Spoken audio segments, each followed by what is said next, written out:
Hello friends, Fred Jones here with you. Another healing event that happened in my life I wanted to share with you. Today I'm going to talk about an event that happened, wasn't a real long time ago, maybe 15 or 20 years, but it's been a while. Anyway, one day I was at work and started having trouble with my heart. My heart started fluttering, started beating funny, and I thought, wow, what's going on with this? I never had that problem before.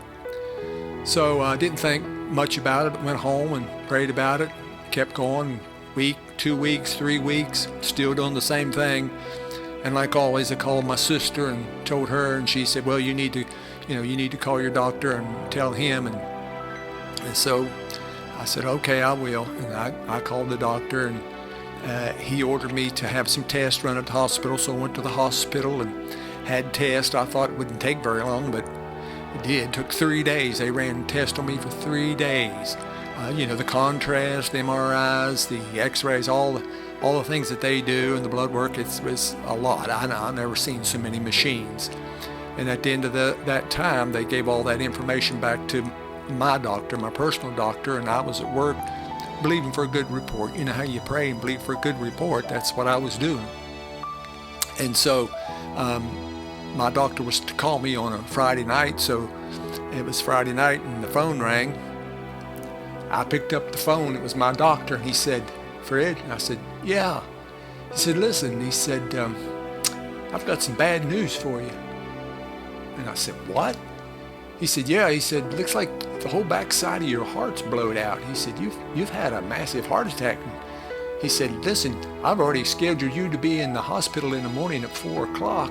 And, you're going to meet with a cardiologist, and he's going to take care of you and run you through what needs to happen. And so I just hung up and thanked him because he was a good doctor. And then the next morning I was at the hospital and went in. They sent me into the cardiologist, and I sat down in front of him, and he leaned back and he looked at me and he said, Mr. Jones, you've got 2 options. He said, 1, a heart transplant, or 2, open heart surgery. And I said, what? He said, yeah. He said, that's based on what I have here, that's where we're at. He said, I'll know more whenever I do the heart cath, And I said, well, okay. So he prepped me, and I went in and did the heart cath. They put me in a little room with the curtains around it, how they do. And I was laying in there, and you have to lay for at that time, for 8 hours or more with a sandbag on your groin there I really don't know why you had to do it, but you had to do it. That's what I guess it's the whole pressure on that. And so I was laying there, and I remember laying there and all these thoughts coming to my head. The devil telling me, he said, you're going to kill you this time. Got you now. Got you this time. This time. And he said, and there's nothing you can do. I've got the evidence. It's right over there. And I remember, listen to me, friends. I remember laying my hands on myself. I was single, didn't have nobody else there. And I prayed, and I said this to the Lord. I said, Lord, I don't know how you're going to get me out of this. Don't know how you're going to do it. But I believe you will. And I thank you for that. And I laid there until it was almost 9 o'clock that night. And before my doctor, the cardiologist, came in, he said another doctor came in who was a lung specialist. He said, Mr. Jones, he said, you had some spots on your lungs, and we did the x-rays and stuff. And I looked at him, he said, I'm going to have to come back and talk to you about that a little bit too. And here come the thoughts. Got you this time. This is what the devil said. Got you this time. No way out. Going to kill you twice. Either with your heart and that way, or I'll get you with the lung cancer. But I do have you, and there's nothing you're going to be able to do about it. And so I was believing the best I could, and just going through the process. A little later on, here come my doctor, and it was about 9 o'clock that night. He had all my records and everything, all the files, and it was a lot of them. And he throws them down there, and he's got his paper, and he's flipping it up, and he's looking through it, He said this to me, folks. Now listen to me. He said, everything looks fine. You'll be fine. You can get your clothes on and go on home. I said, what? He said, yeah. He said, everything looks fine. I said, wait a minute.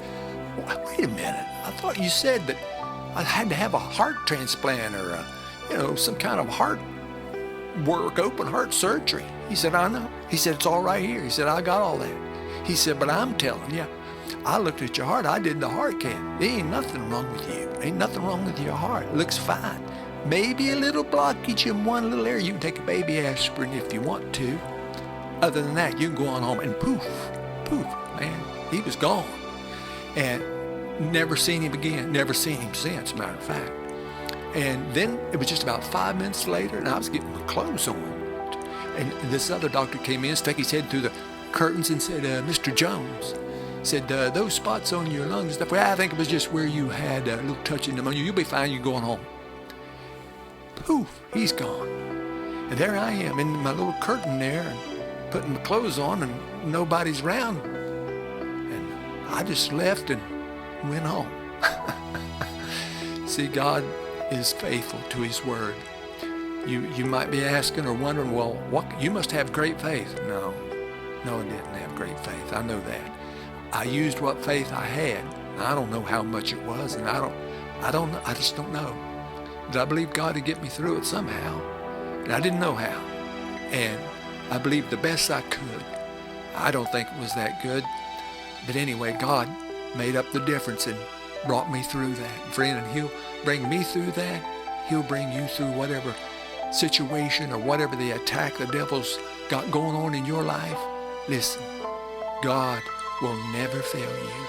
He's promised you long life and health. That's really what he's promised you. And it doesn't make any difference what the devil says or what he does or what he tries to portray in front of your eyes.